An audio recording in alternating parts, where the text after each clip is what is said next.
Well, here's a question for you. When it comes to the Olympics, is it how you play the game, or is it the medals that matter most? Team Canada wants to beat its medal count from Beijing in the next 4 days. During those Beijing Games, Canada won 18 medals. The team now sits currently at 15. Now, some of us are going to be watching that number from the edge of our seats, and others, well, it's no big deal as long as the athletes put their hearts into it and play fair. We hit the streets to ask people in Vancouver, do medals really matter? If you play fair, it's the most important part, right? Otherwise, it's not really a sport anymore. I think this is important to win the medals because the medal is, like a benchmark for how you actually perform compared with the rest of the teams in the world. The athletes should have the Olympic spirit, the spirit which is, participate and go faster and better compared to yourself yesterday. If you keep on doing that, you will be, one of the best. Probably the way you play, I would think. Just put your heart into it. That's how I play. That's what's important to me. Yeah, I'm going to go with that too. I think it's how you play, you represent your country, if you can do it with class and sportsmanship and put out a good effort. Pretty good. I think it's more important how you play, because, it's really so arbitrary because, an athlete can have a bad day, and if it happens to be the important event, then... I think it's better to win medals because I like winning. Well, I think it'd be disappointing to go and not win medals. I'd like to say the medals aren't important, but they are. Some thoughts from people on the streets of Vancouver. In just a couple of minutes, we're going to be speaking to a woman whose job it is to get more people up on the podium. In the meantime, give us a call with your thoughts. Talkback is 604-662-6690. We're actually talking to Wendy Pattenden right now. It's her job to bring home a share of hardware to British Columbian athletes. She is the CEO of the Canadian Sports Centre Pacific. She is in our Victoria studio this morning. Hello there. Good morning, Catherine. Okay, before we talk about more medals, let's talk about these Canadian women, shall we?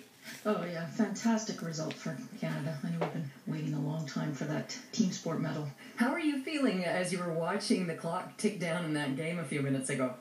Well, it was stressful. I was actually in Coventry. I saw them play live. I just got back from London, the quarterfinal game against Great Britain, so I was actually right in that same stadium. But, just incredible. It was one of those things, sports, sometimes things go your way, sometimes they don't, and you could just feel the momentum. And we got a lucky break, which we didn't the other night, so... all is fair in sport. I think they got about 13 lucky breaks during this game with those crossbar shots. I don't know what it's called. I know in hockey it's puck luck. I don't know what they call it in soccer, but certainly we had it today. Who cares? We had it. That's right. So where are we at right now? 15 medals so far. How is that for you? It's fantastic. 15, we're right on track. We're trying to obviously do better than we did in Beijing, which was 18 medals. The goal for the Canadian Olympic Committee and the team is to finish in the top 12. So we're right on track. We've got a few more big results coming up, hopefully.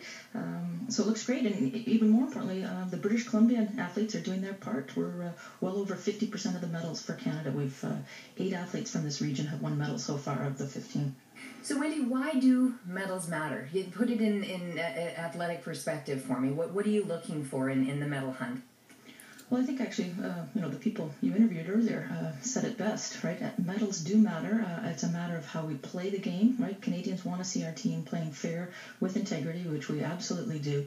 But it's really the shine of the medal and the impact that has in terms of inspiring the youth in this country. And I think it's important that Canadians see that we can succeed on the world stage. So sport is really a vehicle for that to come out in Canadians, and it inspires our youth whether they want to be athletes or not, right? It's not all about, not everyone can be a podium athlete, but they may want to be a musician or a writer or something, but seeing Canadians be the best in the world is really important for this country. And yet the goal of your organization is about personal best as much as it is about medal collection. So help me square that circle. Right.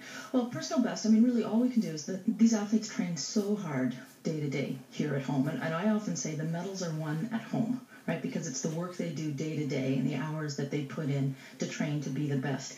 And anything can happen on any given day. And that's really the unpredictability of sport. So for them, it's all about working hard. It's about the journey, right? And the stories behind these athletes are incredible. Like if you talk to any athlete, asking them how they got started in the sport, and chances are they were inspired by someone, a previous generation. So it really is a fantastic journey they go through, and they're incredible people. What was the goal set before Beijing? Beijing was top 16. Top 16? Yeah. Okay, so they beat it by 2. Yeah. And then when you sit down and decide how many medals to aim for, what's the calculation? How do you determine? It's an analysis that's done. It's actually led by Own the Podium in this country, right? They're the technical experts, so they look at everything. They look at how many medals we won at the previous game. They really look at the depth chart from each sport. Each sport comes in, does an annual review, right, where they put in their performance benchmarks, who they've got, right, in terms of on track, and it has to all be based on evidence. And then we do some what I would call stretch targets, right? Because again, you can have easy targets, you can have hard targets, and in this country we go with hard targets. And so it's a complete analysis that's done, and it's monitored year to year and tracked. So when you say stretch targets, you mean you're sort of pushing beyond what you think the athlete is capable of? Yes. Yeah, and really, it comes down to, if you're top 5, top 8 in the world, you've got a shot at the podium, because again, it's whatever happens on that day. We call it performance on demand, and you've got the ability to perform on that day if everything goes well. And I think the environment that we put together in the daily training environment for the athletes, our athletes go in with confidence, right? I could not say that 5 years ago or 10 years ago. I think what we saw from 2010, the winter side really gave our summer sports sides confidence that they can go in there and compete with the best. Like they feel they have everything they need to compete, like every advantage. I love the way you casually say, if everything goes well. There's a lot of everything. Well, there's so much that can go. I mean, you saw with, the race Simon with Simon and but all we can do is put them in a position to be their best on that day. And like I say, they line up with confidence, they can do it. We talk about things like conversion rates, right? Like even if you're top 3 in the world, that does not mean, it's a guaranteed medal, right? I mean, it's any athlete in striking distance will have to convert, we call it, which means get on the podium. And you got to remember, everyone lined up beside you wants the same thing. What about some of these guys who are not expected to get a medal? The kid who did the high jump and got the bronze medal. We call them the dark horses, right? And every country has them, and it happens in sport. And it is interesting. Often it'll be the athletes with their first Olympic experience. They have absolutely no pressure on them, right? So they go in there and are just obviously trying their best, and magical things happen, and that's exactly what happened to Derek. And I guess the other one was the canoeist, or the third generation Olympian. Older show. Yeah, so happy. I'm sure his family's absolutely thrilled. I mean, he's been within striking distance, right? He just had not been on that Olympic podium, and you could see he's been inspired by the other athletes. And once you start to see some of these performances, it fuels the other athletes, right? It gives them confidence. And, often you'll hear them say, why not me? So-and-so did it. Why not me today, right? And they'll go in with confidence, and that's a big part of sport.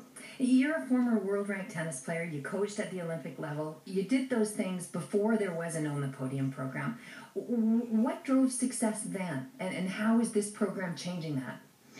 Yeah, it's quite different. I mean, it's like day and night in terms of when I competed and coached to now. I would say, again, it comes down to the daily training environment. It's the sports science support, the team behind the team. Like when I was a coach of the national team, I was a jack of all trades. You kind of had to do everything yourself, right? And nowadays you've got the coach, you've got the athlete. Like we'll look at, Ryan Cochran, his coach, Randy Bennett here in Victoria. They're team behind the team, so they'll have a physiologist, a nutritionist with them. There was a person with Ryan helping, cook his meals to make sure he's eating properly and not losing weight, right, at the game. So things like that is, you have to have that nowadays to compete at the international level. And you have to have a ton of money. Is the money going to continue so that the success can continue? I believe so. I mean, as a country, we're performing.